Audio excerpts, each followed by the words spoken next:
BBC Radio Sheffield. Good afternoon, you're listening to Paulette Edwards. I've been kicked out the studio this afternoon. I'm at Weston Park Hospital. In fact, I'm in the reception area and there's a lot of foot traffic, lots of people walking around, some people looking after people, some people here for treatment. And in fact, I'm standing right in front of Christine and Beverly. You've come here for treatment, haven't you, this afternoon, Christine? Yeah. You came here this morning, did you? Yes, we was here, 12ish? About 12ish. And you've just finished, have you? Oh, we've been here an hour, haven't we, Babs? And have they looked after you? Of course they have. Oh, we've just sat here. Just sat here? And what kind of treatment have you had today, then? Well, it's for breast cancer. And how are you doing? Very well, yes. But they said I've lost use of my left hand, but they said I may get some back, I may not, so... Just have to see how it goes then. And you're here looking after her, Beverly, you're a daughter. What kind of help have you been offering her today? I just come up and stay with her, make sure that she's all right, because she suffers with dementia as well. So somebody has to come to look after her. So I've given my dad a break, and I come up with her every 3 weeks that she needs to come. And you've been laughing at me when I've been walking to and fro, so it's not too bad for you. Yourself in a funny kind of way. Yeah, they're wonderful here. They really do. All the people upstairs in Cancer Suite, they look after you. They really do look after you. They deserve all the money and more that they get. Well, it's been lovely talking to both of you. Thank you for joining us on BBC Radio Sheffield. So Christine and Beverly, Christine here for treatment, Beverly, her daughter, taking good care of her. We're going to be talking about the care that this wonderful hospital provides. We're going to be talking about some new equipment that's actually in this hospital that's going to be unveiled today. And we're also going to look at the relaunch of the Cancer Support Unit. We're going to talk about that a little bit later on as well. So there's plenty of people to talk to here at Weston Park Hospital, opposite that beautiful park here at this part of Sheffield. You're listening to Paulette. I think I'm going to go off and have a banana. Paulette Edwards, BBC Radio Sheffield. You're listening to Paulette Edwards. I'm live from Weston Park Hospital this afternoon, and as I'm talking to you, there are people going in and out of the coffee shop, which is supported by volunteers, WRVS volunteers, and there are so many things to do and buy here. There are lots of little trinkets in this room. It's a bit of a shop, really, and it's got lots of little bits of memorabilia and things that people can buy for look, which I'm going to talk about that a little bit later on. But one of the obviously very important reasons why we're here today is to unveil this groundbreaking piece of equipment that Toby was talking about in breakfast this morning, called True Beam. And it seems to be that this new bit of equipment is going to completely change the way that cancer is treated in Sheffield. I'm joined by consultant Simon Pledge, who's going to tell us a little bit more about this. So you must be very excited about this new piece of equipment, Simon. Yeah, it's a great advance for us, but I think it's important to realise that it's part of an evolution in radiotherapy rather than a revolution. So although it brings lots of new capacity, it's something that people have been working at and gradually getting towards for years now, and I'm sure things will continue to improve for many more years as well. And we're one of 4 cancer hospitals in the UK, is that right? I think that would probably mean standalone cancer hospitals, so treatment centres in their own building.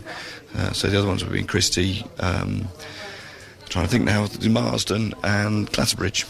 Right, and in terms of equipment then, how do we compare? I think we're about the 6th biggest in terms of numbers of machines, and we've got pretty much all of the kit that we need to do the job, although obviously everyone will be keen to keep up with the latest equipment and new trends, and that's very difficult in the current economic climate, of course. And I need to be gentle on you today, actually, Simon, because you've got a bit of laryngitis. I don't want to tire that throat out of you. Thank you very much. I'll be very gentle. You don't always sound this sexy. I need to say that, don't I?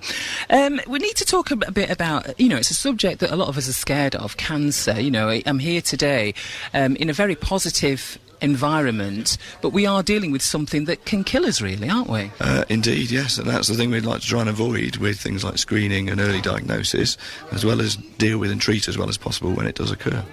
And the figures now stand at 1 in 3 of us. By 2020, that could be half of us that will have cancer at some point. But the survival rates are better. How does that all make sense then? partly it's about better diagnosis, so people are picking up tumours earlier, and the treatments are improving, although I suspect a lot of the statistical improvement is in earlier diagnosis. And the other things I think to remember with figures like 1 in 3 and 1 in 2 is that doesn't mean that 1 in 3 or 1 in 2 people are going to die from cancer, because lots of tumours can be treated effectively and people can actually live out the rest of their normal lives despite having the diagnosis. Right. And we've heard in the news a lot about Colchester Hospital and, you know, the figures there and how that's all been compared with the reputation of the hospital and how things have gone a little bit wrong there. What do you think about all that, and how does that apply to what happens at Weston Park? Right, well, I mean, obviously waiting times and targets are very challenging in many contexts, and you can understand, although obviously not condone, the way that people might be tempted or forced or coerced into changing figures to try and hit targets. I think, you know, I've been here 16 years now, and one of the great things about this department is that because we're so good at our job, and that's, you know, sort of being a bit big-headed, but, you know, it is a really well working department. It's very efficient. We've always, even when other departments were waiting 3 or 4 months to start treatments, we've always had very, very good waiting times and really kept on top of it all along. So. Right, so that's a good thing for us in this area. But it's not just this area, is it? I mean, it's Sheffield, but you do serve a wider area than that, don't you? Yeah, so teams of doctors, nurses and other health professionals do go out to surrounding hospitals, including Barnsley, Chesterfield, Rotherham and Doncaster, and lots of those patients from those areas will be seen by teams from Weston Park and ultimately have some of their treatment here as well. Well, Simon, I'm going to leave it at that with you and your croaky voice. I think you've made it croaky just so that you can get out more questions. I've got my eye on you. Thank you so much for joining us. No problem. Thank you very much. So there you go, Simon Pledge, who's the one of the consultants here at Weston Park Hospital, helping us out with just a little bit of information about what the role is that Weston Park Hospital plays, not just in this area, but nationally and sometimes internationally as well. And we're going to get a bit more of a picture of what this wonderful hospital does as the afternoon progresses. BBC Radio Sheffield. And in fact, as I'm sitting in the reception area, I'm looking out into a conservatory area, and we've got some right munching going on there, actually. I can see a scone being eaten. Yes, it's you with your crumbs down. Ah, yeah, brushing your crumbs down. And I can see a sandwich being eaten over there. And this reception area is the hub of the hospital. It is really a very important place. In fact, an average of 55 people per day visit the hospital's chemotherapy unit as outpatients. That's a chemotherapy unit. And between 230 and 250 outpatients visit the radiotherapy department each day. And some of those lucky people in this respect that they have lovely Tina Beckett to talk to. Tina's on reception staff. Tina, what's your job actually entail then? Who do you talk to? Well, talk to the patients and members of staff and, you know, everybody that comes to the reception desk, basically. And you've got a reputation of being a bit of an organiser down there, haven't you? Well, sort of, yes. You could say that, yeah. Do you see your role as being more than a receptionist then? Definitely, yeah. You've got to not only be a receptionist, but you need to be a friend and a confidant to the patients and other members of staff. You know, it's really a vital role. It's wonderful. And who, you know, you're saying that you have to be a confidant. What kind of things do you deal with then when people come to you? Because obviously, we know we're talking about something that's life-threatening, that really radically changes someone's life. What do you do to support? Well, you can just imagine the patient coming on their initial visit. They're absolutely petrified, which I would be as well. But, you know, you can talk to them and you make them feel at ease. You can make them laugh, which we do quite regular. And they go home not wanting to leave. You know, at the end of the sessions that they have, I mean, they have quite a few sessions on radiotherapy, and they can go home, you know, on the end of the completed sessions, not wanting to leave, not wanting to say goodbye, you know. And you have the art of being able to understand and know your patients individually. You know people's names and remember people. Yeah, make it a rule. Try and learn the names as soon as possible, within the first few days, hopefully. And it makes them... It's a more personal touch and makes the person feel, you know, part of the family, basically, yeah. And I can understand that you make other people's experience, you know, matter here, because it needs to. It's a very, as we said, it's a very important and very difficult sometimes phase of your life to go through. But what about you? What do you actually get out of it? Oh, gosh, we get satisfaction of doing the job as well as we possibly can. We get the satisfaction of meeting some absolutely wonderful people. We meet some real characters, and we have such it's enjoyable coming to work, basically. It really is sort of a pleasure to meet some of the people that we encounter. And what you can mention, obviously not mention names because, confidentiality, but what kind of people, what do people do? Well, we have what I call my boys' clubs. Oh. And what it is, you get sort of like a group of our male patients who come along and they all get together and they swap experiences, they swap life experiences as well as experiences at Weston Park, and in fact, they even bring the wives. So you've got not only the boys' club, you've got the wives' club as well. And they swap knitting patterns and recipes. And I've even known, they've sent me photographs of meetings they've had after they've been to Weston Park when they've completed all the treatment and everything. So it's a fabulous atmosphere that's created. And how is it then when you lose someone? Because obviously that must happen from time to time. Yeah, I mean, we don't come in contact very often with that, but we hear about it, and it's very upsetting because you feel you know that person, but got to be professional about it and get on with the job. Yeah, it's a big thing, isn't it? And talking about, because I was talking earlier to Simon about hospital waiting lists and all of that, and the challenge of that. Is it really busy in a way that you find it difficult then on your reception? It's busy, yes, but I wouldn't say it was difficult. It's trying sometimes, and... what makes it trying? Well, how busy we actually are, and doing all the different things that we do. We don't only incorporate the reception, we've got sort of like the admin side of it at the back, and we just got to try and juggle the two together, but it's a very rewarding job, no matter what happens. Well, it's been lovely to talk to you, Tina. I'll let you get back to your duties. Thank you very much. Thank you. Thank you for joining us on BBC Radio Sheffield, and good luck with the rest of the work that you do. And thank you on behalf of the patients, because I've heard some great, a lot of feedback from patients who've been very grateful for your services. Thank you very much for that. So you're listening to Paulette on BBC Radio Sheffield, live from Weston Park Hospital. I'm in the general waiting area at the Weston Park Hospital in Sheffield, and I've just walked into one of their little shops. Actually, there is beautiful jewellery, there's little teddy bears, there are little fridge magnets here as well, and I've found amongst all this Sheila Beale, who's looking after the shop this afternoon. Sheila, how did you come to be involved in working at Weston Park Hospital? I used to work at the Hallamshire, but I decided I wanted to work in the shop, so I came across to Weston Park to work in this shop. And how do you find it then? I enjoy every minute of it. And what kind of people actually come in here? Because obviously, we know that a lot of the patients who are in the waiting area have got various forms of cancer. How do you, who comes in here? What do they buy? What do they say to you? They come in and they look round and they say they're very glad that the shop's here because there are bits they can buy for Christmas now, and we've now got a selection of chocolates which they like, and they do come in to have a talk. Yes. And it's very nice. And when you say have a talk then, what do people come and talk to you about? Do you find that you're doing a little bit of counselling sometimes? Not really. They just come and say how far they've come and how often they come, but that's all really. And I spoke to Val and Anita, who were in this morning. They take care of the shop in the morning, and they were saying that, sometimes the stories really move them. Well, they do, but it's more, what can I say, how long it takes them to get here and how they've got here and how often they have to come. Yes. And the car park, of course. The car park. We're going to talk about the car park a little bit later on. Thank you, Sheila. Enjoy the rest of your day. And so at Weston Park Hospital then, of course, there's a chemotherapy unit. And I was up here earlier this week talking to a few patients who are using that facility here because they obviously are suffering with various forms of cancer. I spoke to one of the patients, Joanna. I'm having chemotherapy now, but they started me on a new drug last time, which so it takes a bit longer. So I'm having a drug separate to the chemotherapy. So that's why it makes it a long day. And what form of cancer have you got? I've got ovarian cancer. And when did you find out about it? In May this year.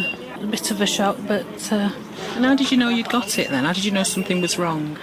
I started to swell up and... I'd got a lot of fluid. Well, I looked like I was pregnant, and so I went to my GP, and then well, I went back a few times because they, I didn't really know what was wrong, and then I ended up in A&E, and they said it was fluid, and I'd got 7 litres of fluid that needed draining. So, Goodness me. So what happened then? When did they diagnose? Well, I think because I'd been for a scan because they thought I'd got kidney problems the week before. So I think when I got to A&E, they'd got the results of the scan, so they knew something. They said there was something wrong straight away, and I think, when they said that, I thought, this didn't sound good. And they took me straight into the Hallamshire, and where I had the fluid drained, and then they said that, it was that there was something, some cancer there. So when you realised you'd have to come to Weston Park Hospital, how did that make you feel? I think it was a bit. I was quite scared because I'd always thought, Weston Park, you don't really want to go there, not for any anything wrong with it, but just because of what it means to you, But I think once we got here, it's like, right, we'll just deal with it now, and the experience from then on's been fine. It was just that initial Weston Park, And how much chemotherapy have you had then? This is my 7th, yeah. Normally, is it a weekly thing? No, it's every 3 weeks, and normally you just have 6, but because I'm having this extra drug, I think it works better with chemotherapy, so I'm having some extra sessions, so I'll be having 8 altogether. And you're sitting in a comfy chair now. You've just took your scarf off because you've gone a bit hot. I keep doing that at the moment. What does it feel like then? You're sitting in this chair. Can you not move or go anywhere? I can move around, yeah. I mean, I just unplug obviously I've got a drip, so I have to unplug that. And I mean, I don't go very far, but you can move around. So you're not going into town shopping or anything? No. They might object to that. And what's the atmosphere like? I mean, it just feels really positive. There are so many people around here, all sitting comfortably. We've got people having conversations. Yeah. We've got, relatives around. We were surprised when we first came because you think, there's people having chemotherapy, they'll not be very cheerful. But the atmosphere is brilliant. People chat to you, and the first time we came, there was a lady next to me who got cake out. She was offering cake. And what flavour? Victoria sandwich sponge? Chocolate. No. and after that first one, we were like, well, actually, it's a really nice atmosphere, and we bring a picnic, and, you think, well, we're going to be here a long time, we might as well make a day of it. But people are brilliant, the other people that are here are just brilliant. They talk to you, and, you share experiences, and it's really good. That's Joanna telling us about her experience on the chemotherapy unit here at Weston Park Hospital. That's where I am this afternoon for BBC Radio Sheffield. And I'm nestled between a woman who's actually texting on her phone and eating a bag of smoky bacon crisps, and she doesn't really want to talk to me. She's frightening my microphone. And on the other side, I've got lovely Jeffrey, who's had You had the biggest sandwich I've ever seen today, Jeffrey. Who made it, you? The wife made it. Did she? What was on it? Turkey salad. Beautiful, actually. There were lots of salad on that sandwich, weren't they? We're nearly falling out of the sandwich. And what are you here for? I'm 2/3 of the way through my radiotherapy sessions. And what are you having radiotherapy for? I was diagnosed earlier this year with non-Hodgkin's lymphoma, so I had 18 weeks of chemotherapy, and now this radiotherapy is back up. The scan says it's all clear, but they're just making sure. Right. And so, your hair's fine. You've not lost your hair. Oh, I did do. Did you? Oh, it all fell out, but it's grown back again. And how did you deal with that? I wasn't bothered about the hair falling out. I'm just glad it came back the same colour. Yeah, it could have been grey, could have been that, Jeffrey. So your wife made that sandwich for you. You've come here today on your own. When you're sitting here waiting to go in for your treatment, what's going through your mind then? It's just routine. It doesn't hurt. You're not aware of anything except the noise of the machine and as it turns and spins and makes a bit of a noise, but it doesn't. You can't feel anything. And does any of it scare you then? No, it's all there to to deal with the problem. So I'm not scared. And what about your wife then? Do you know what she thinks about it all? Oh, she was upset, of course, when I was first diagnosed early in the year, but we've come through it together with support from friends. And what do you think of Weston Park Hospital? Oh, I think it's a great place, and I live close by, so it's so easy to get to, where some people have to travel a long way. I don't. And you've got a bit of salad cream on your coat there. Lick it off. Oh, yeah, that were a good sandwich, that, Geoffrey. Lovely to talk to you. Thank you for joining us on BBC Radio Sheffield. So back to the chemotherapy unit then. I went to visit earlier on this week, and I had a chat with patient Diane and her sister Catherine. We've actually been waiting 2 hours to actually have the chemo because there's been a delay today, and my chemo lasts about an hour. And how often do you have chemo then? How many times have you been here? I come every other week. I come on a Monday, every other Monday. For my chemo. My sister's been off work, so she's been able to come with me. What goes through your mind when it's happening? Well, obviously, when you look around, you always see someone that's worse off than yourself, because everyone's so talkative. We all get on together. You see people regularly, so we have catch-up time. So it takes your mind off actually having the treatment, really. I think you have to put that to the back of your mind a little bit, otherwise you'd be so depressed.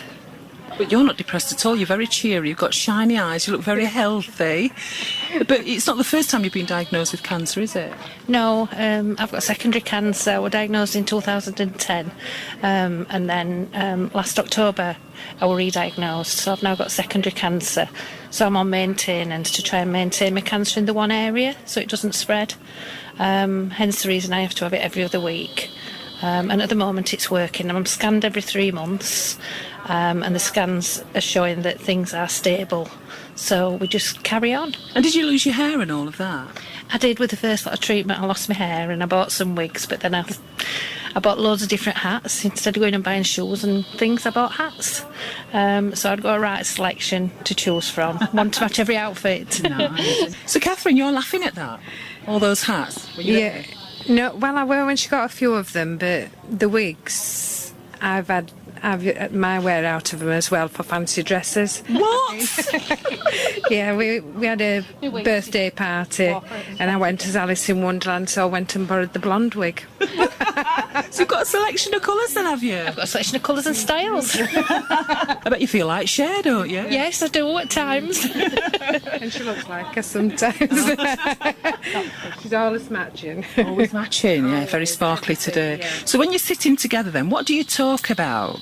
As sisters, what are you talking about? You're talking about your past. What do you chat about? Bits of everything. Like you say, the past. We talk about like mum and dad. In fact, we've just been on about what kids are having for Christmas, like iPads. And Diane's just saying she can remember when she had a typewriter. There were no things as iPads, anything like that. Yeah. So yeah, just general chit chat. What we're going to do. And it's because I was talking to another couple earlier, and a lady, and she was saying that her and her husband use it as they have a picnic and everything. What do you do? You get food and everything in here, don't you? If you're here for a long while, they do provide that facility. Yeah, they do fetch you sandwiches and things. We tend to call it Meadowhall beforehand and have a coffee and a sandwich and then come here. We make a day of it when we're together, don't we? Yeah, we do. Just really for catch up. And then we're always talking about our grandchildren. So at the end of today then you'll go home, and how will you feel then? I'll feel really tired, and I'll be really tired tomorrow. It'll probably be a bed day tomorrow. And then as the week goes on, I just have to limit myself. I have a lot of fatigue, but if I know that I'm going to do something, I rest before I do it. And it's just about getting the best out of everything, isn't it? Yeah, it is. And what would you say about Western Park Hospital then? Oh, it's absolutely wonderful. I mean, the facilities are first class. The staff are excellent, so pleasant. Nothing is too much for them. They'll do anything for you. They're just not paid enough, are they? There's just not enough of them. But obviously, with health service, they've not got enough funding for them. But, I mean, we've done a lot of fundraising for Western Park because we feel it's one of the worthy charities to support. 2 of my sons, Carl and Craig, and my husband Steve, they've done 2 10k runs this year in the Yorkshire Three Peaks, and then the grandkids and their mum and dads, they did the torchlight walk through, Ecclesall Woods, and the children raised money as well for that. So yeah, we just do his bit. Diane and Catherine there, Diane the patient in the chemotherapy unit at Western Park Hospital here in Sheffield. I spoke to them earlier on in the week. And Pauline Pledge is the matron and manager for outpatient and chemotherapy services. She's here to have a chat with us this afternoon. Is that pretty typical then? When I first went into that chemotherapy unit, I was a little bit nervous about going there. But it sounded like a bit of a party, Pauline. Yeah, it is. It's a very friendly environment for patients, and the aim of what we're trying to achieve is to make it as as comfortable and as a homely environment, because patients tend to be very frightened when they come to visit us. And people do spend long periods of time. Joanna was there for 12 hours. Yeah, and that's a large number of patients are there for a large part of the day. Very cheery atmosphere. So how do you make that happen? Obviously the suite, when we went into it, was very modern, very comfortable. The chairs are very comfortable. What else do you do? We've got a highly skilled team of nurses and other support staff, support workers, a housekeeper, receptionists. The nurses are all highly skilled in what they do, and they try to deliver the best possible care to patients coming for their treatment, but not just the patients, look after the relatives as well and the carers that come with them. Because quite a few people were talking, we heard from Joanna earlier, she said that was one of the very few times in the week that she had some time with her husband. Do you find that a lot? Yeah, that is. And there's patients that are trying to work through their treatment and trying to deal with some of the side effects of the treatment. So what do you do for side effects then? Dan was talking about having a rest day. What do you tell people to do? We tend to advise them to try and lead as normal a life as possible, to take some of the supportive medications that we give alongside the treatments to try and help with some of the nausea.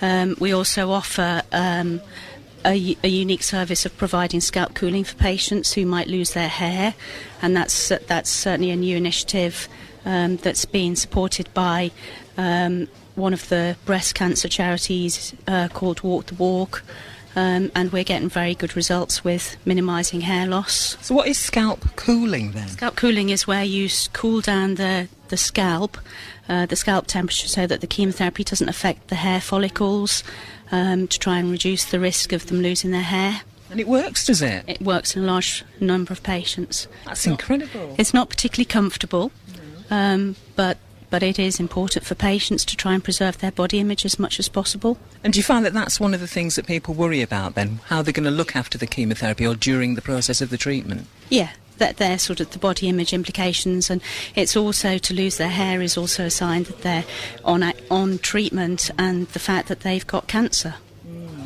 And we're going to talk about children specifically a little bit later on, but do you work with children for chemotherapy as well on your unit? No, it's just adults. It's just adults, yeah, is it? Adults and teenagers over the age of 18 would be attending us, or the teenage cancer unit for treatment. And what made you want to come into this line of work? It's a difficult thing to work in, I would say, chemotherapy in particular, because, you know, when people hear that word, it's a word that goes with cancer. You think chemotherapy, you think cancer, and it just feels hard to deal with. Why did you go into this line of work? I've worked in oncology and particularly chemotherapy for the last 22 years, and I've never ever wanted to work anywhere else. It's a very special place to work at Weston Park, and it's very rewarding to look after oncology patients. It can't always be easy though. When it gets difficult, what do you do? You're always smiling when I see you, Pauline. How do you pull that off? Well, I have a very supportive team. Weston Park is a really lovely hospital to work at, and we support each other, and the patients are very lovely, and most of the time you wouldn't know that they were suffering from cancer. And do you ever cry? I have occasionally. What makes you cry? Well, loss of patients, patients that we've looked after for a long time, that we've all got very close to. But at the end of the day, it's our role to try and not cry, certainly in front of patients and relatives, to just try and provide them with that appropriate support. Well, it's been lovely to talk to you, Pauline. Thank you very much for joining us on BBC Radio Sheffield. We're live at Weston Park Hospital this afternoon. That was Pauline Pledge. She's a matron and works in the chemotherapy services. Always positive, always has a smile. Whenever I've seen her, she's been cracking jokes, and she works in the chemotherapy unit. It's absolutely remarkable. We're going to talk, as I said, a little bit later on about the work that the volunteers do at the Weston Park Hospital. We're going to talk about the role that the charity plays, a huge role in Weston Park Hospital, and we're going to also find out about how children are treated here at Weston Park Hospital. Radio Sheffield. Good afternoon, you're listening to Paulette. I'm live from Weston Park Hospital. I'm just watching people actually as they mill around, people choosing crisps, people just walking in and out of this reception area. There are a variety of people to my back, some people waiting for treatment, some people here with relatives who are offering support as they get treatment. But there is also there are a lot of people around whose job it is to support the care that happens at Weston Park. And David Drabble, you're one of the people offering support. What do you do, David? I'm the housekeeper on the daycare chemotherapy unit upstairs on floor 1, and I basically look after the patients best as I can all day, give them teas, coffees, refreshments, have a little chat, look after them and try and make it as easy as I possibly can for them. Let's talk about this have a little chat. What do you tend to talk about? Well, I think a lot of them know that I'm a massive Sheffield Wednesday fan, so we get a lot of banter off the men. I had to get that in. And we just talk about anything really, apart from what they just take their mind off things and try and make it as comfortable as possible. I'm going to ask you to blow your own trumpet now. How important do you think your role is? I know you're going to struggle to do it, but I'm going to make you do it, David. How important's your role? I think it's as important as everybody's role on that unit, because they're all extremely good. Very patient, very kind people who do a brilliant job. And we're a team. And you're a volunteer, are you? No, I'm not a volunteer now. I started as a volunteer about just under 3 years ago, because I was a patient here many years ago, and I always said I would come back. And then just under 2 years ago, the job came up as housekeeper, and I applied for it, and obviously I knew the system, and I got it. And that's funded by the Cancer Charity Research, who fund off a lot of other projects, and currently we're trying to raise £1.5 million for the unit for state-of-the-art work which is going on at the moment for the cancer research and treatment area. And what kind of cancer were you here for? What were you treated for? I had testicular cancer. I must say, from day one, from the GP onwards, everything was first class. To the Hallamshire to here, even 20 odd years ago, it was excellent, and it's even better now here. I mean, detection rates are so much better. And how are you then? Are you fully recovered? I was totally fine. 100%, yeah. That's wonderful. So you've got yourself a job out of it as well, have you? Well, yeah, I'm supposed to be retired, but I'm quite happy. I love it. You're quite important as well. You're very important. Yeah, I enjoy it. It's a pleasure to come here. Pleasure to talk to you as well, David. Thank you very much. It's a shame you support the Owls. I'm only joking. Yeah, well, there's plenty of us. I'm only joking. Paulette Edwards on BBC Radio Sheffield. That was David Drabble, one of the housekeepers here at Weston Park Hospital. BBC Radio Sheffield. Well, I'm at the Weston Park Cancer Hospital in Sheffield, and having quite a remarkable time, actually. We've just had an hour, and we're going to be talking about the role that the charity plays in making sure that the treatment of cancer in this area is first class. BBC Radio Sheffield. Good afternoon, this is Paulette, live from Weston Park Hospital in the reception area. I've just been kicked out of the way, actually, because there was a great big trolley coming along with people's records, and I was in the way again. We're here to talk about all sorts of things, all connected to Weston Park Hospital. We need to talk about this new piece of equipment that's been installed in here, in fact, for the last few months, and we'll find out why it's taken so long for it to be unveiled. That's going to happen tonight. And we're also going to see what happens in the radiotherapy department as well. But I'm asking you what your experience is of Weston Park Hospital. I'm asking you on Facebook. David says, I had chemotherapy there for testicular cancer. I'm now 3 years clear, and the staff there do a wonderful job. Paul says, I've never had cause to go there, but I do think they do a fantastic job from people who have had to attend. I take my hat off, he says, to the staff, because I know I couldn't do that kind of work. It's all very emotional, despite the level of professionalism. And I must admit, I've had a couple of occasions already where I felt that tear welling up in my eye. And an interesting one here from Gary on Facebook as regards Weston Park Hospital. He says, trying to get past the terrible queue for the car park. He says, thankfully, that's my only contact. He says, something needs sorting, as this can only stress the patients and the visitors out alike, as well as others trying to get up the hill. So we might have an opportunity a little bit later on to talk about what can be done to make sure that people who come to Weston Park Hospital in their car don't have the stress of a car park that's a little bit too full. So the joys and the perils of Weston Park Hospital. Paula Edwards here at BBC, on BBC Radio Sheffield this afternoon. Let me know what you think about it if you've ever had to use it. And I'm sitting in the reception area now. As I keep saying, there are so many people coming in and out of this area. People having chats, people buying bags of crisps and drinks, you know, to see them through the wait that they've got before they go to the treatment. And I've come across Oren, who's a young man who's here for treatment. How old are you, Oren? I'm 17 at the moment, so... And you just recently became 17, didn't you? Yeah, in September, so... And what kind of treatment are you here for, then? I've been having chemotherapy, but at the moment I'm having radio for Ewing sarcoma, so... And when did you find out you had that, then? It was late May, but I'd started having symptoms in January. What was happening? It started off with really bad back pains, and they started to think it was a slip disc, but after having a scan and a biopsy, we found out that it was cancer, so... And what happened then when you found out you'd got cancer at 16 years old? How did you feel? It put a downer on a lot of things because I was halfway through my GCSEs and I couldn't complete them, so that caused problems for getting into sixth form, and I lost friends. And why did you lose friends?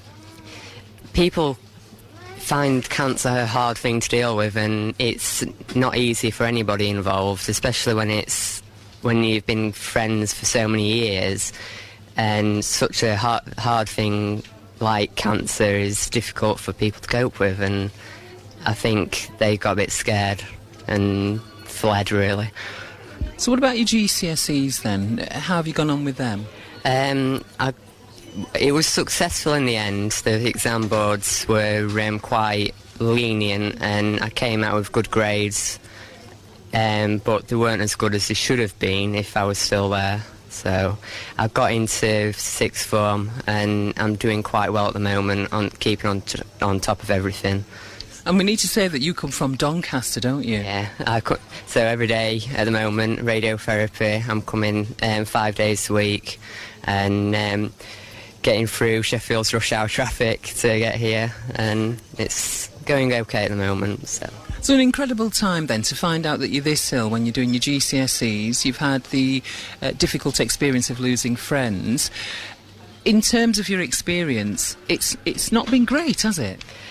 I wouldn't say so, no, but there's so many fantastic staff here, and the Teenage Cancer Trust unit is a brilliant place to be for somebody at my age who's got cancer, compared to if I was having to be in a children's hospital or an adult ward. It's a much nicer experience, and there's so many staff members here to support you and kind of push you through it. Do you talk to other young people then who are your age who have got cancer?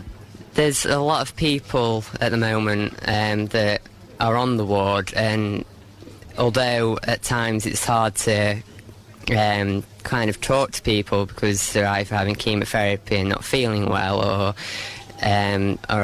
literally in exclusion because their bloods are so low and they've been having an infection, at times there are events that are held to kind of help you with meeting other people, and it does help to know that you're not the only one, and it's not you that's going through it. There's other people as well. It helps. And what about your treatment then? Because you've still got a very important part of your treatment to go through, haven't you?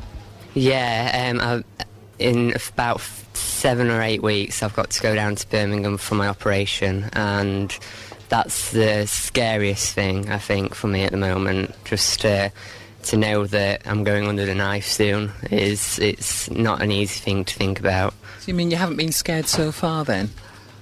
Well, I wouldn't say I've not been scared, but so far everything's been everyone's helped so much for me to be able to understand it, and the idea of going under for an operation is more, in a sense, more heartbreaking, because you're not prepared for that as much as you are for other things. So how do you cope with that then?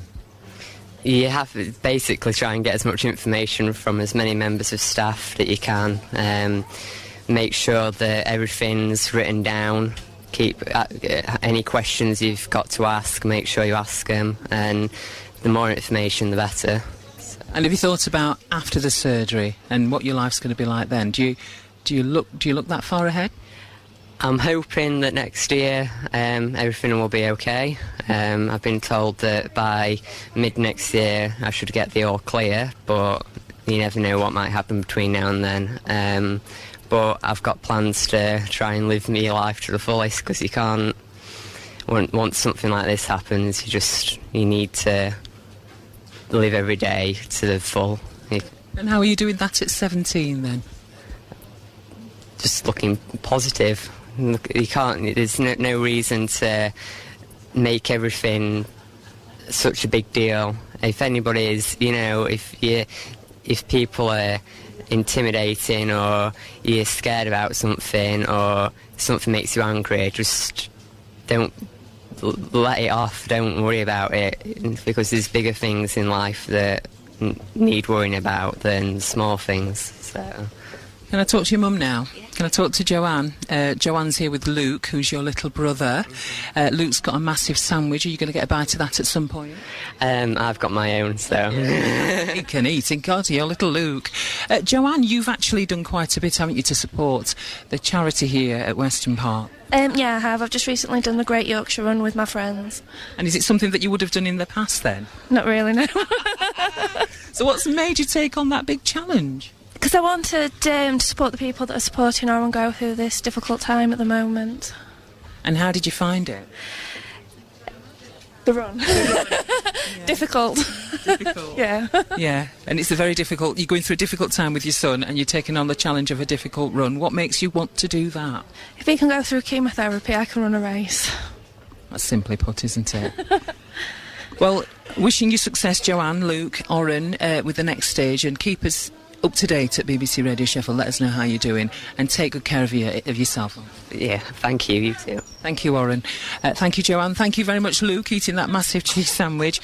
BBC Radio Sheffield, Oren, Joanne and Luke going through such a difficult time as far as treatment is concerned. Fingers crossed for the next stage of Oren's treatment as well. So part of the reason we're here today is to talk about the new bits of equipment that are going to be launched today. There's the True Beam Accelerator, I believe it's called. We're going to find out a little bit more about that later on. And the Cancer Support Unit here at Weston Park will be relaunched, so we'll find out about that later on as well. But one of the reasons why this hospital does so well is that behind it is a huge charity which offers lots and lots of support and raises lots of money to make sure that people get not just an experience of treatment but an experience of care as well. And Samantha Kennedy is the director of Weston Park Hospital Cancer Charity. Samantha, you must be really pleased then with this new bit of equipment, because that's partly due to the fundraising of the charity, isn't it? Absolutely. And can I just say what an impressive young man Oren was, and how I can follow in his footsteps, I don't know. But yes, for those who don't know what we do, Weston Park Hospital Cancer Charity is the dedicated charity for Weston Park Hospital. And her purpose is quite simple, really. It's to help families whose lives have been blighted by cancer to stay together for longer. And as you said, how we do that is by raising funds each year, which we then invest back into world-class research, quality treatment and care. And I've noticed that we've talked to a few people actually. We're talking to Joanne, Oren's mum, who said that because of the care that he'd received, she wanted to put something back, and she said, I did a run. I'm not really a runner, but I did a run. Do you find that lots of people are like that? Absolutely. We were doing some research yesterday in preparation for this, and we found out that our oldest and possibly most adventurous fundraiser is a 90-year-old lady called Betty Frost, who jumps out of aeroplanes for us and abseils down buildings. At the other end of the age spectrum, we have a registered fundraiser who's 2 years old, I believe, and she did a 3K run this year with her mum. So yes, our fundraisers are very diverse. And what about money that turns up in boxes then? I've heard a rumour about a donation that turned up in a box. Absolutely. Well, I've worked for charities for 16 years and I've never ever encountered that before. But yes, I understand that one day we arrived in the office before my time to find a cardboard box posted through the door anonymously containing £10,000. But what I would say is if there is anyone out there who would like to repeat that for Weston Park Hospital Cancer Charity, we would love to receive it again. And another reason why we're here today to talk about this new suite that's been opened for clinical trials, which is very, very crucial to the research in cancer. Do you want to tell us a little bit more about that? We're going to find out a bit more detail about what's there in a moment, but what's the role that you've played in there as a charity? Yes. So I know you're going to be speaking later to Professor Coleman, and he will give you a much deeper insight than I could as a layperson, but it's a great example of how three organisations working together can bring together a great project. This has cost in the region of £1 million, and it's a partnership funding-wise between Weston Park Hospital Cancer Charity, Westfield Health and Yorkshire Cancer Research. And I'd like to take this opportunity to thank all the members of the public who so generously donated to the Do Your Bit campaign, which has resulted in this money being raised. And the new unit aims to increase the number of people recruited to clinical trials by about 20% in its first 2 years alone.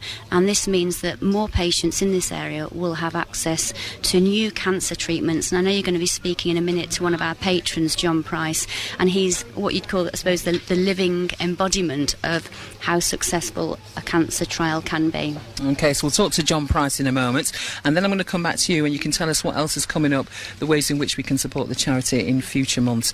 BBC Radio Sheffield, live from Weston Park Cancer Hospital in the reception area. I'm going to talk to John Price shortly. He's someone who's benefit from the clinical trials here at the hospital. The new suite is going to be opened in a couple of weeks' time. We'll do that after this.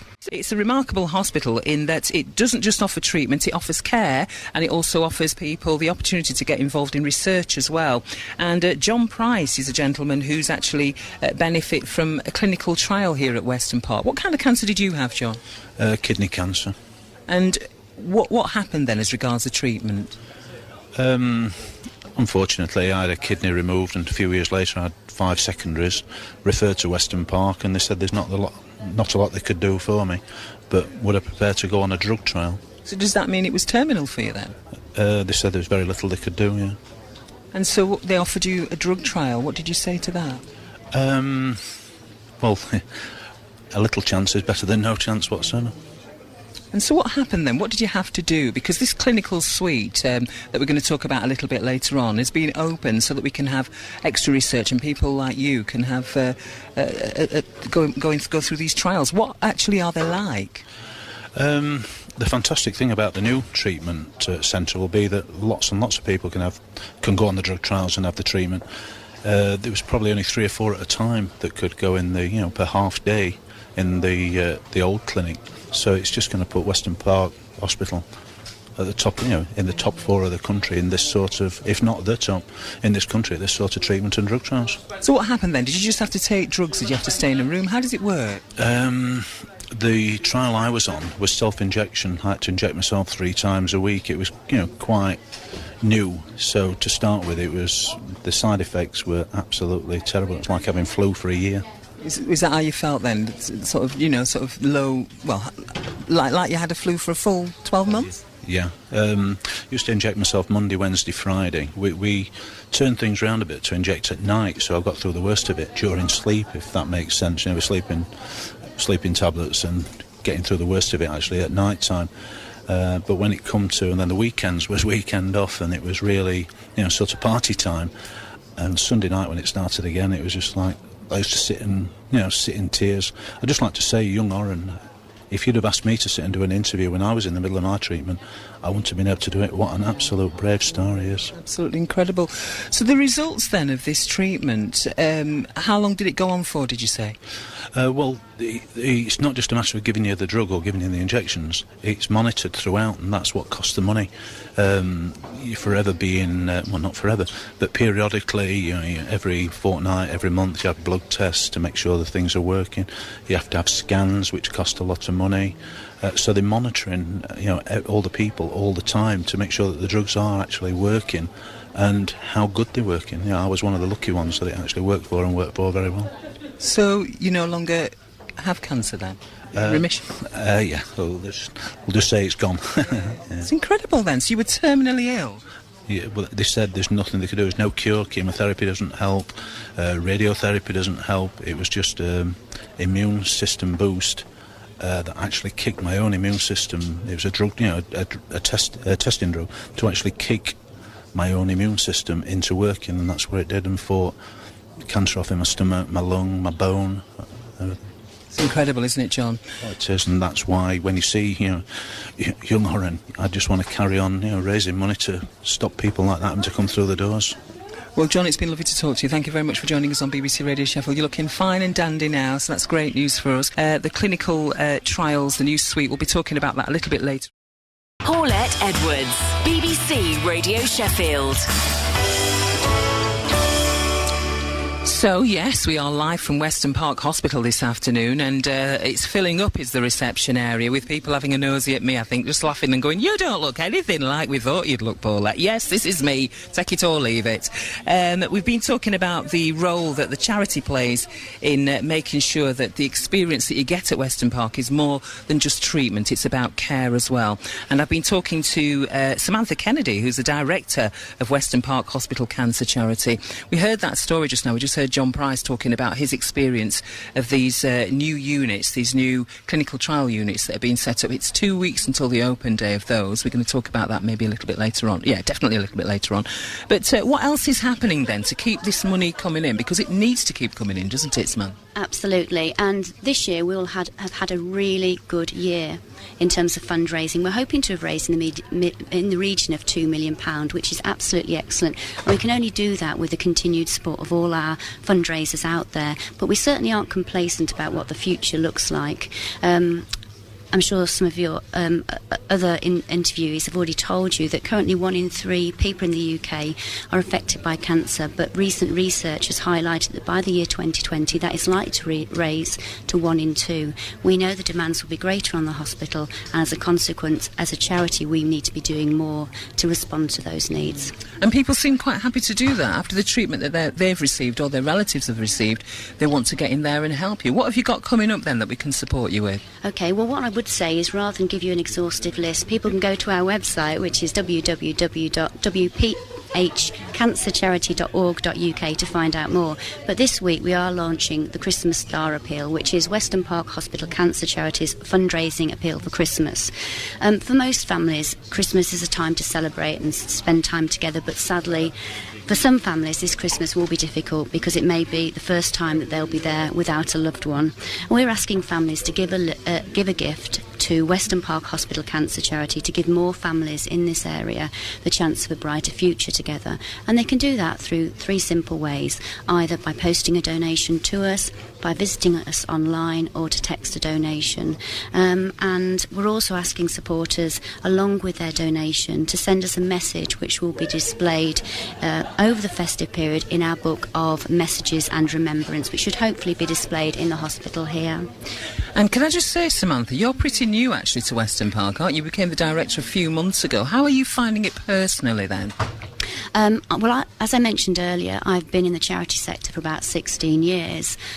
I've only been in this post at the charity for 2 months, but what struck me is the huge amount of warmth that people who come to the hospital feel for the work that's done here, and that is then passed on, I suppose, to the charity.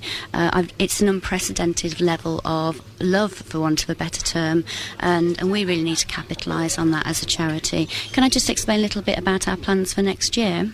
Briefly, you can, yes. Oh, Samantha. Next year is our 20th anniversary, and I'm sure many of your listeners will remember the CT scanner appeal, which the hospital ran back in 1994, and that was so successful, raising over £1 million. The professional fundraising team was set up, which became the charity that you see today. We're celebrating our our 20th anniversary next year. We want to mark this by celebrating what we've achieved in conjunction with the hospital, and thanking our many supporters for helping us to raise nearly £17 million in that time. But we also want to set out our stall for what the next 20 years might look like and what the challenges are ahead with us. And we feel we can rise to those challenges. It'll be an exciting time. Right, and we'll talk about that nearer the time as well, Samantha. Thank you ever so much for joining us on BBC Radio Sheffield. Samantha Kennedy, she's the Director of Weston Park Hospital Cancer Charity. We're going to find out what some of that money has been doing to raise money for these clinical trial suites, for the suite that's actually, it's brand new in Weston Park Hospital. That's going up a little bit later on. And I am in the reception area at the Weston Park Hospital, and I feel like a thorn between two roses, actually, because to my left, at the left side of the ring, I have got William, and on the right side of the ring, I've got Bill. So I've got two Williams, really, but one calls himself a Bill. We'll find out why you called yourself a Bill in a moment. I'm going to start off with William, though. William, you were diagnosed with prostate cancer, weren't you? How long ago? Yes, that's right, about 9 months ago. And I couldn't operate the waterworks correctly, and I had an operation which was successful, and the findings were cancer at the end of it, the cause of it. So here I am on the treatment. It's 7 weeks in duration, and I'm on the 6th week. It soon goes. How's that going for you then? Very well, very well. And the handling of myself as a patient has been absolutely top rate. The staff are good, excellent, well trained in and professional. How many more adjectives? I don't know. But you're a consultant psychologist yourself, aren't you? Yes. Do you get the opportunity then to people watch? Is that one thing that you like to do? Oh, yes. Well, I've been retired nearly 20 years, but I still watch people and place them in cubby holes or whatever, and you can't do without it, really. And one more week of treatment then? Is that going to be your next week? Just a couple of days on top of that, I think. 1 week, two or 3 days, and then I finish. And then there's a review. There are reviews throughout the treatment, but eventually there's obviously a doctor's interview within, I think, 6 months, just to see how things are going. And how are the waterworks now? Oh, excellent. That's good news. Great news. I'm going to come back to you, William, because I've got Bill to talk to here. Bill, who's having a chat with somebody. Bill, two-timing me. You're bothered about me? I am bothered about you. Don't two-timing me right under my nose as well. Can you believe that? I've got to. I've got to offer if I'm all right. Why do you come to Weston Park then? For my treatment for my prostate cancer. And how's that going for you then? Absolutely fantastic. Bestest thing ever. How many times have you been here then for treatment? Williams here. I think that's 32. Right. 32 times. Next week to come. Right. Okay. So do you know each other then, Bill and William? No. No? Oh! We didn't before we come here, but we do now. And is it good, actually, to have someone who's going through the same treatment as you? Well, it is, love. You can talk to people, can't you? Talk to people what are going through it exactly the same.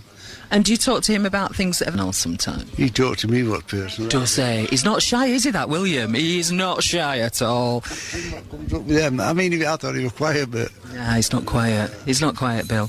So, William, do you find then that you come here for your treatment? Yes. Yeah, you could have your treatment and go home. You're saying that the staff's great. Great. What about your relationship with other patients, like Bill? I better not keep this too long because you'll go on 2 times. Someone to you can form groups. And in the group, there's always a clown, as you know, in psychology. It's proven. Just a minute. Let's have that question again. Who's clown? I think we've got the clown here. In group psychology, you always discover this. And it's true in this case. But we do all blend together wonderfully from different parts of the region, right up to Barnsley and beyond, and Chesterfield and so on to the south. And we got on very well indeed, and of course we all cheer each other up and don't take things too literally. And do you think you're going to keep in touch with him, Bill? Can you be bothered? I can't be bothered with Chesterfield, no. I mean, I don't blame him. He don't want to keep in touch with me anyway. No, he does, I'm sure. Don't let me come between I'm too giddy. You've done him a lot of good, I think. We've done everybody a lot of good, haven't we, since I've been down there, tell them all my stories and that. They love it. They do, everybody loves it here. Tell me one of your stories then, Bill. Well, I can't tell you, it's too long, love, aren't they? Aren't they, William? They're too long, aren't they? Are they long? All right then, well, no. Oh, well, we don't want to... Hey, I'm going... If they're dirty... They may be jokes, Or they might be personal. Right, well, we don't want any dirty jokes here. BBC Radio Sheffield, Billiam and Will, I nearly said, but I meant William and Bill, of course. We're having some radiotherapy this afternoon in this sense that Paula Edwards is live from Weston Park Hospital, if you get what I mean. I've got Nikki Lee with me. She's from the Children and Information Support Department, the radiographer in that department. The support that you offer children, then, must be completely different to what you offer for adults, Nikki. Definitely is. The amount of children we treat per year as well is such a very small percentage, but their needs are so different. But the parents' needs are similar. Of course, they're adults, but it is a tricky situation to switch from adults to children. So what do you do in particular for children then? And no, first of all, what are their needs? They need to be. It needs to be fun. It needs to be play. So we allow more time to treat the children. We tend to make it more fun by playing games. We've got a lot of links with the play specialists down at the Children's Hospital who actually introduce them to radiotherapy in a fun way. And then how can you introduce anyone to radiotherapy in a fun way? Because we know what we're dealing with, don't we? But children don't always understand the seriousness of the situation. All they understand is that they've got to lie in a bed, they've got to keep still.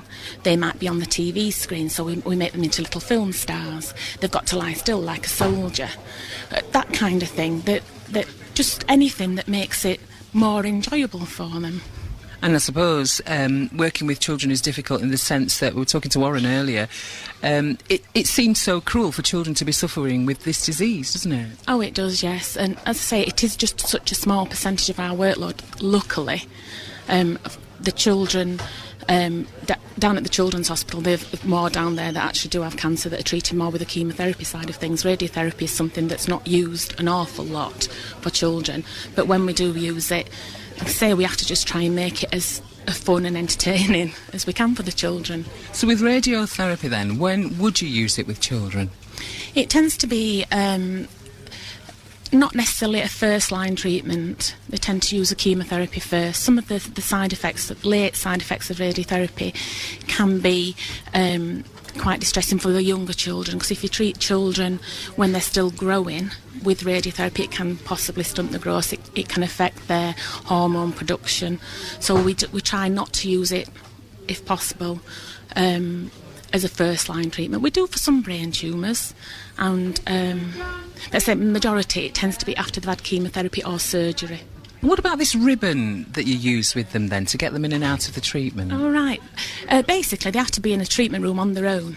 No child wants to be separated from the parents, particularly in a stressful situation like this. So what we do is we introduce where they'll hold the end of a ribbon, and we pass the ribbon out of the treatment room under the door that needs to be closed, and the parent holds the end, and all they do is just tug it, and it feels as though the parents are still with them. So that they feel as though they've still got contact, even though they're not actually touching the parents. And we've got intercoms as well, so that the parents can talk to the children. We're watching them all the time on the TV cameras, so we'll get them to pull faces, and then we'll say, oh, we can see you sticking your tongue out. Or if they can move, if we're treating the head, for example, we'll say, all right, touch your tummy or rub your tummy, so they can still do that without moving the head, and just try and make it as entertaining while they're in the room. Well, it's an amazing job that you do, Nikki. Thank you very much for joining us on BBC Radio Sheffield. Nikki Lee there. BBC Radio Sheffield.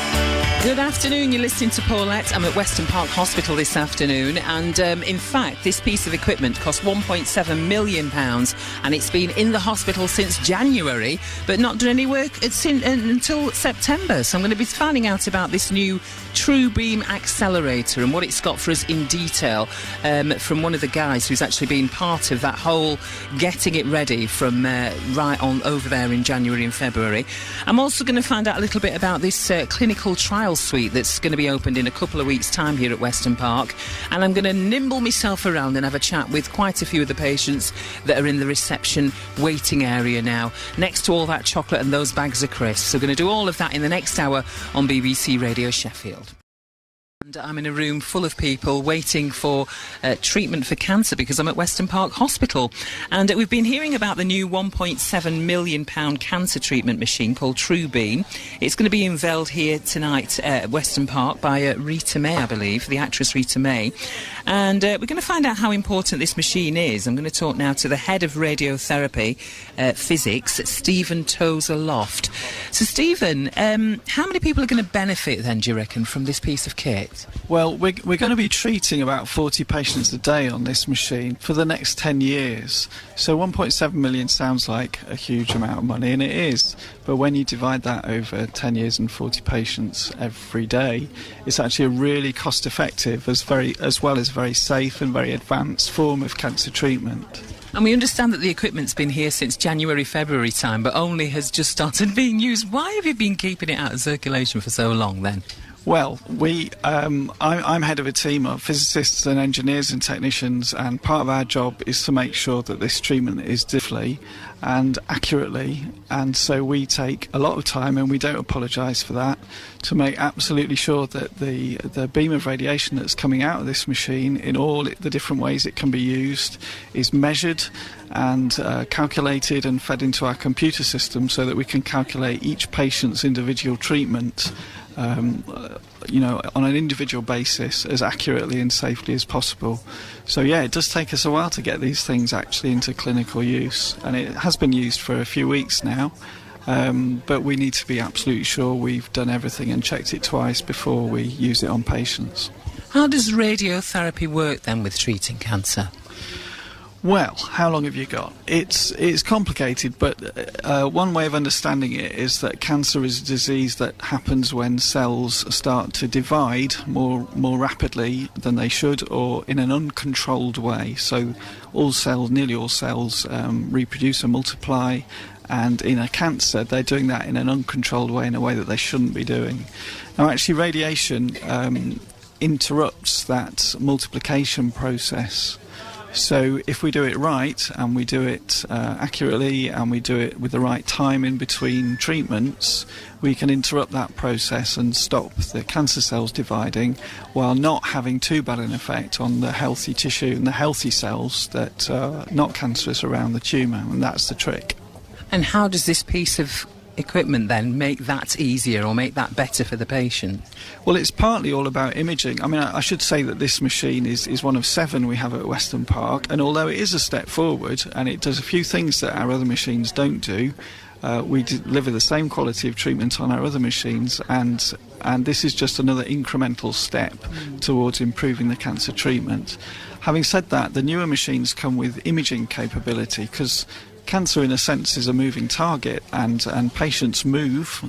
They can't help but move. They breathe and their heart pumps. And we're trying to target the tumour with the radiation beam as accurately as possible, and most importantly, as I said, exclude and shield and protect the non-cancerous tissue.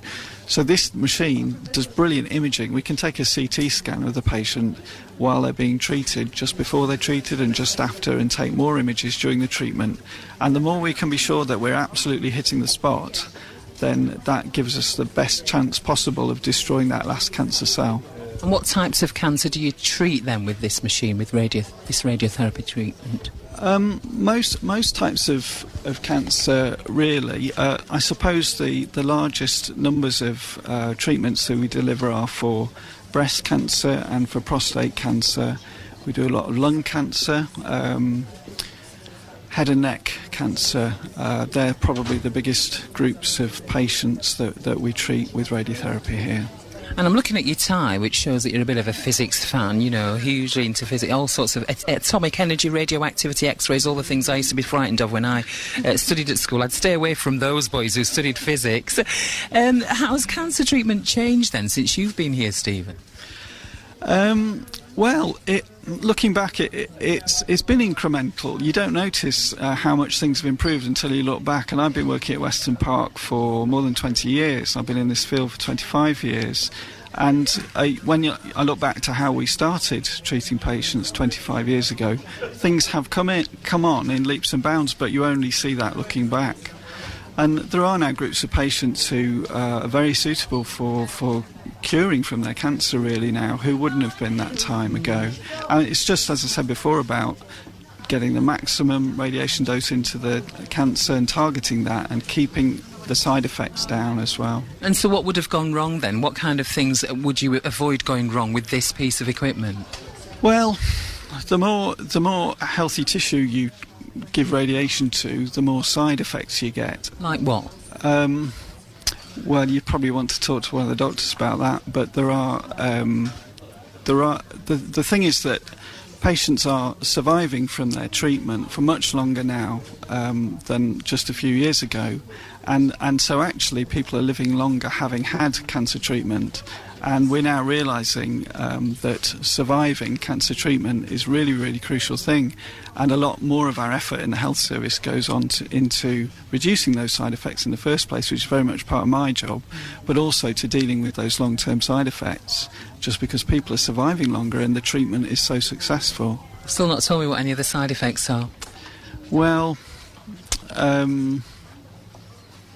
not my thing, really. Talk to a doctor. You prefer to stay to the positive and talk about the...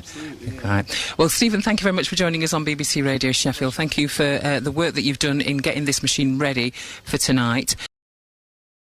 BBC Radio Sheffield, you're listening to Paulette, and I'm at Weston Park Hospital, and one of the things that is happening here actually today is going to be part of the unveiling of the machine. We were talking to Stephen about that earlier.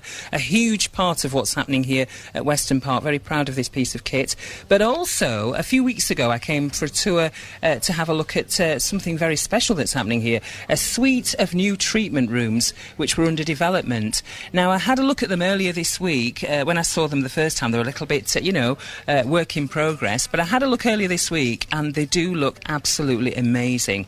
While I was there, I spoke to Head of Academic and Clinical Oncology, Professor Rob Coleman, and he was very, very happy about the work that's been done.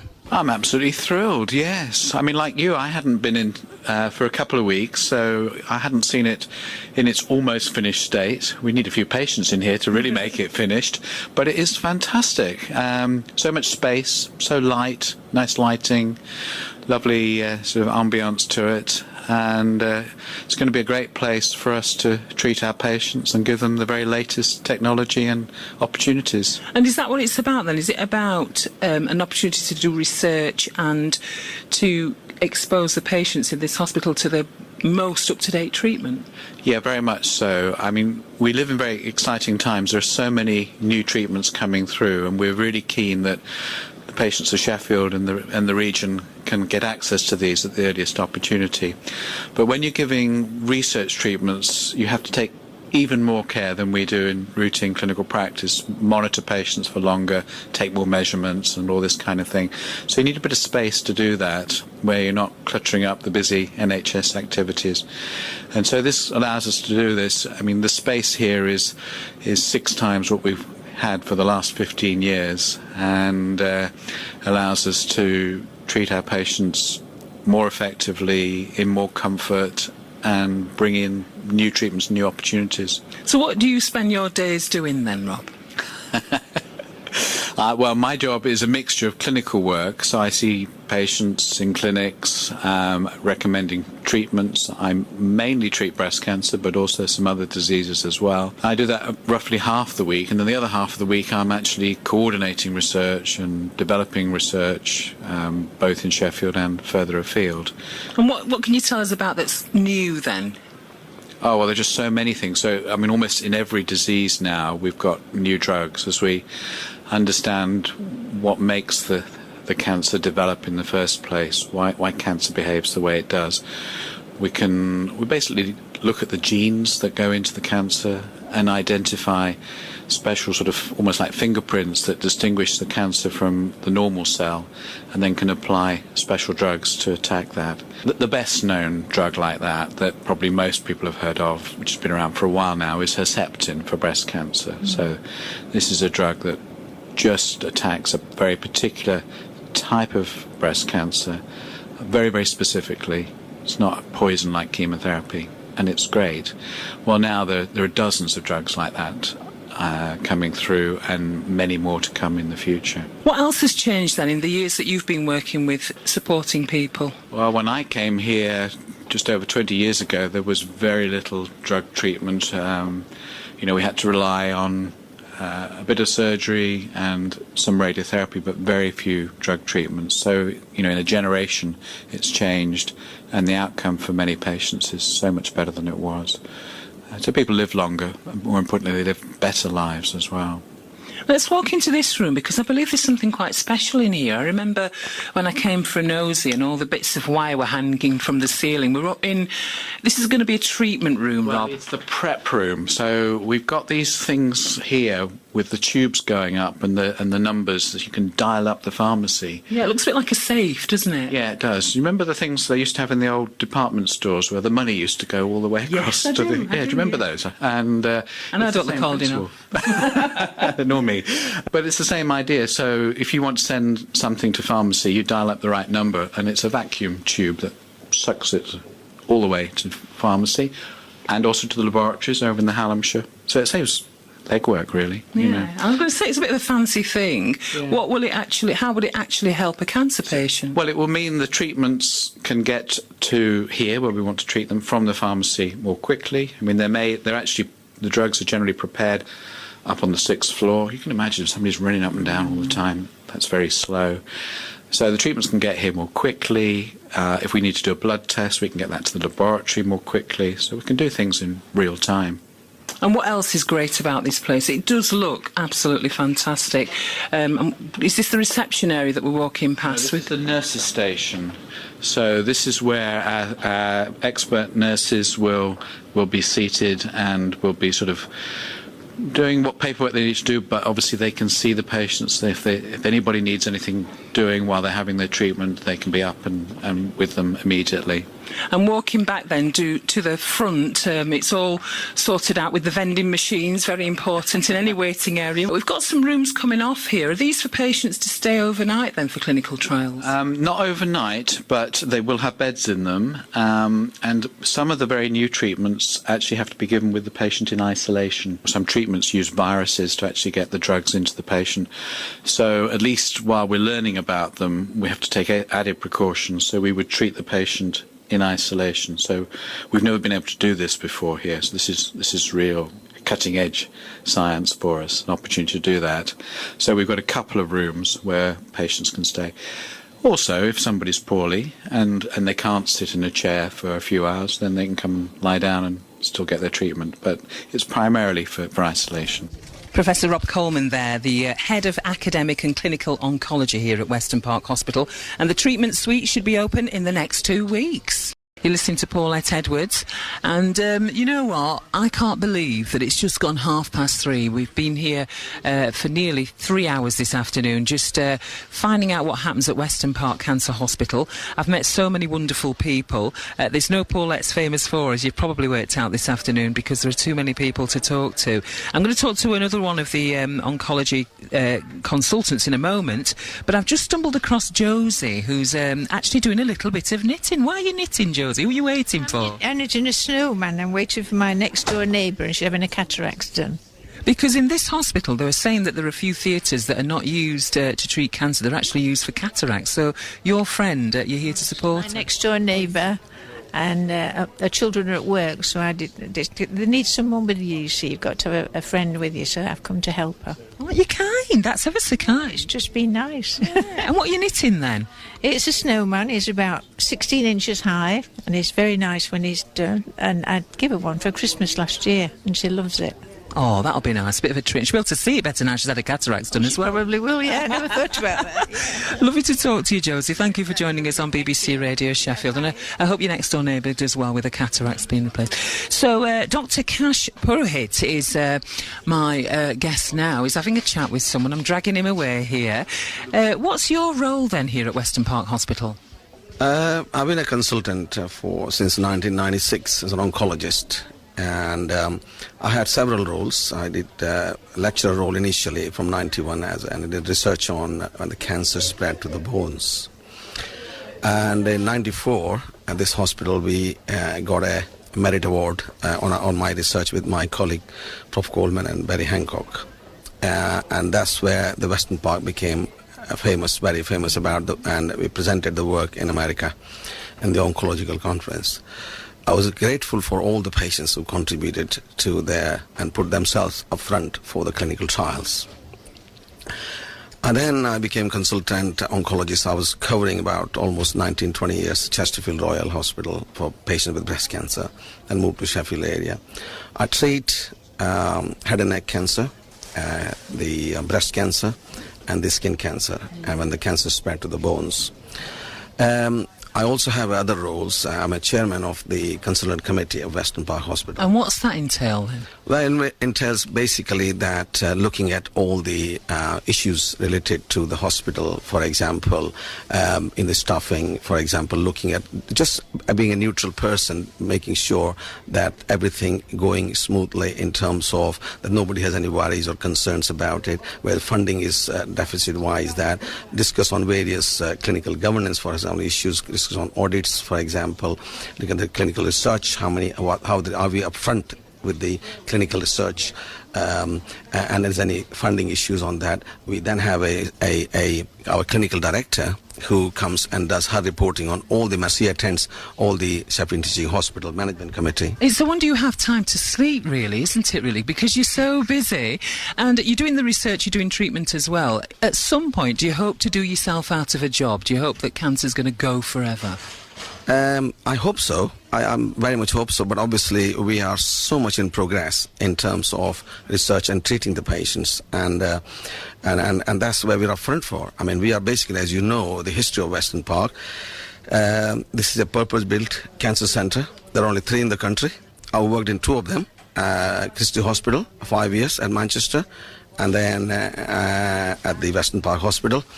There's a Royal Marsden, the 3rd hospital, and so this is really is one of the best hospitals in the world that you can, and really it's like a family. It is a family. How did they manage to do that then? Because you've got that perception, haven't you, of all the different aspects, lots of different aspects of the hospital. How do you think they managed to pull that off? There's not every single person I've spoken to today, you know, has said that they're so keen that for this hospital, that they're so grateful for the treatment that they've received here, that they want to put something back. How do you manage to get people to be so enthusiastic about the hospital?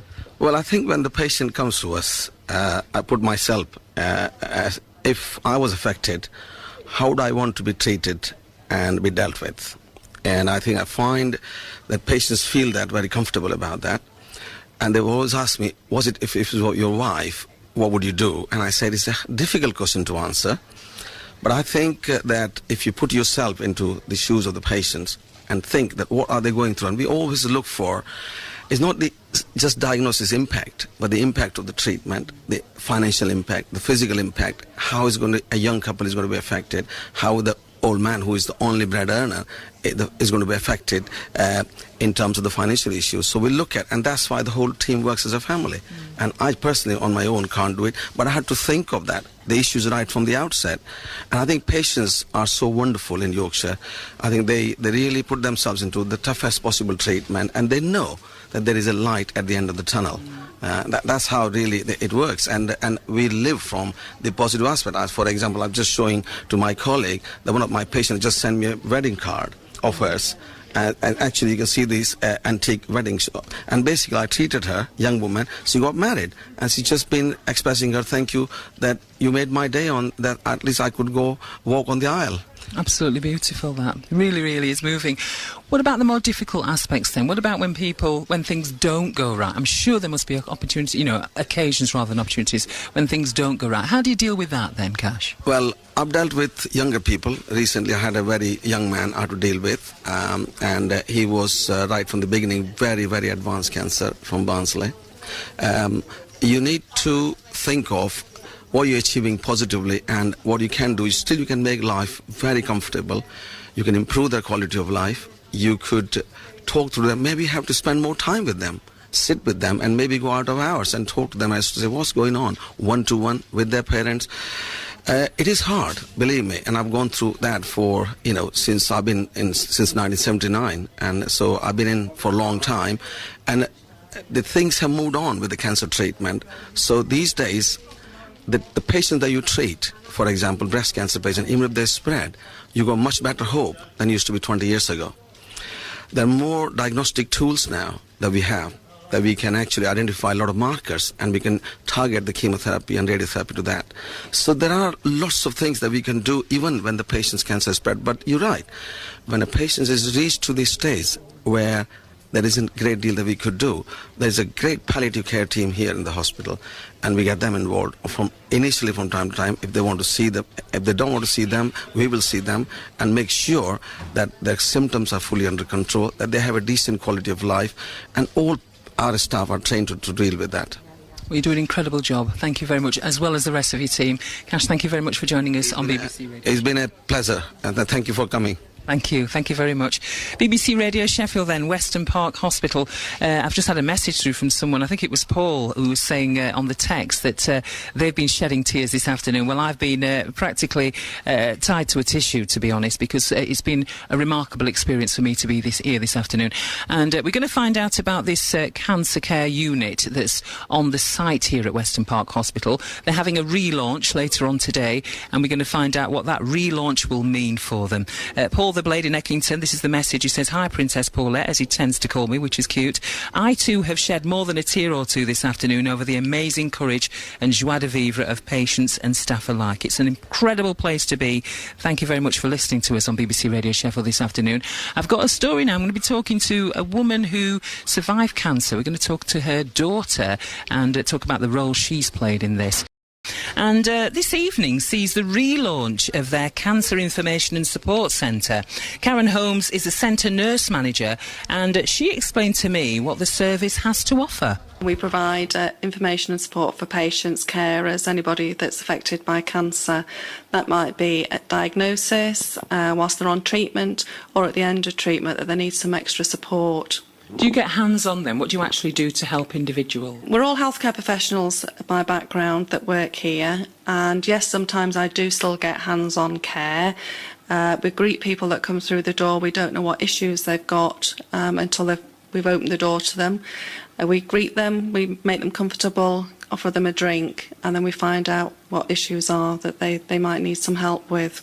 And you actually refer people on to places like Macmillan and Cavendish as well in Sheffield, don't you?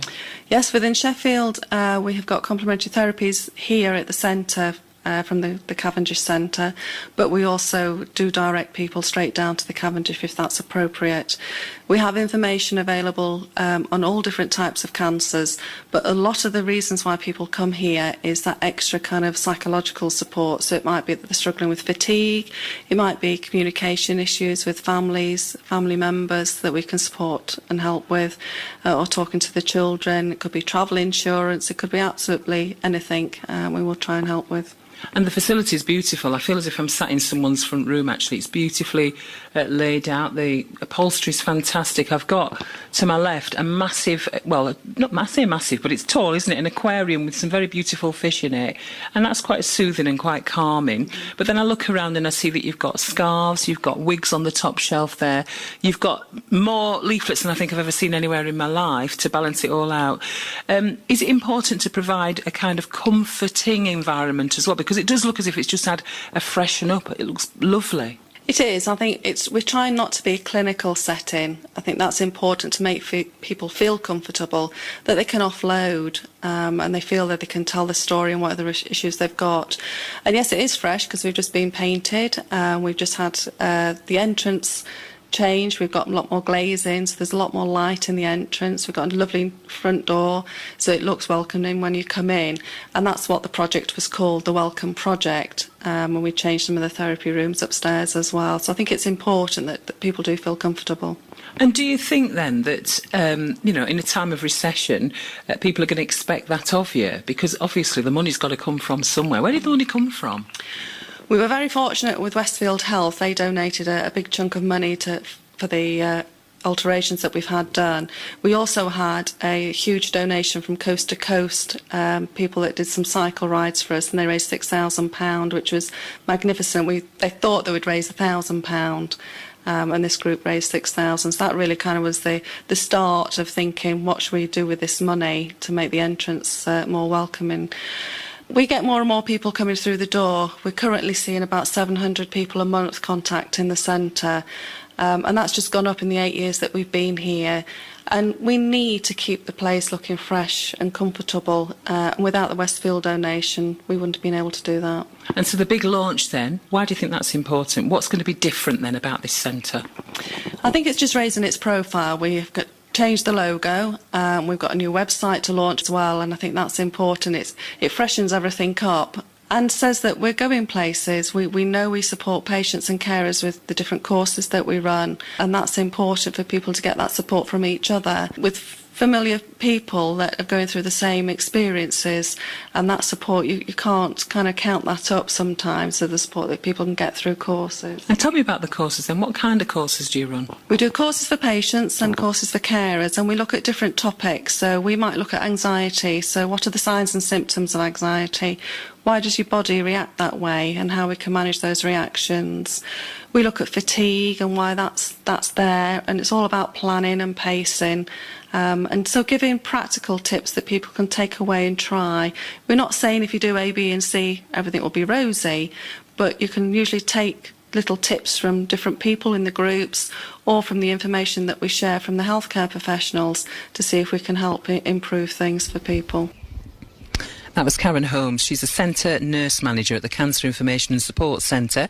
John Murdoch is one of the advisors, and John told me what issues he offers support on. In the main, it's benefits, but it can be housing, employment and debt advice, but we refer some of that on to more specialist workers. And what do people worry about then? I think, obviously they've got, the initial thing of being told you've got cancer, is terrible. But from that, then they're thinking about, from there, I've got to pay my bills, I've got to live, and they just want to know what they're entitled to, so that's where we come in.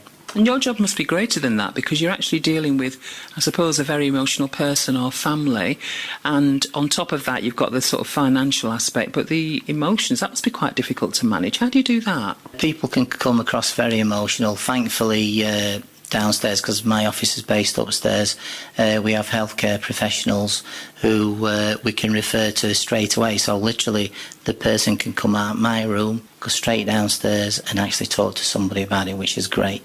And what else is unique, do you think, about this service then in Sheffield? I think what's unique about this service, I've been doing this line of work for about 18 years now, and I've been doing this for about the last 2. But here, you've got the consultants, you've got the specialist nurses, and the healthcare professionals and other workers within the Cancer Support Centre itself all work together. So it's easier for us as benefits advisors to get a prognosis of somebody or find out, the diagnosis of a particular illness. And the knock-on effects on the finances then? Yeah, sure. It's awful to think about life like that, but I suppose that's the reality of it. I think, unfortunately, it is the reality, and sometimes, often people are coming and they're thinking, I need to know going forward. What I call it is like a backup, so they know it might be something doesn't actually kick in for 6 months, for example, some benefits, but they like to know in 6 months' time, I can fall back to that. John Murdoch, he's one of the advisors at the Cancer Information and Support Centre. That's going to be relaunched this evening here at Weston Park Hospital. And I'm sitting next to, very cosily, Heather Smith, and you've actually used that service, haven't you?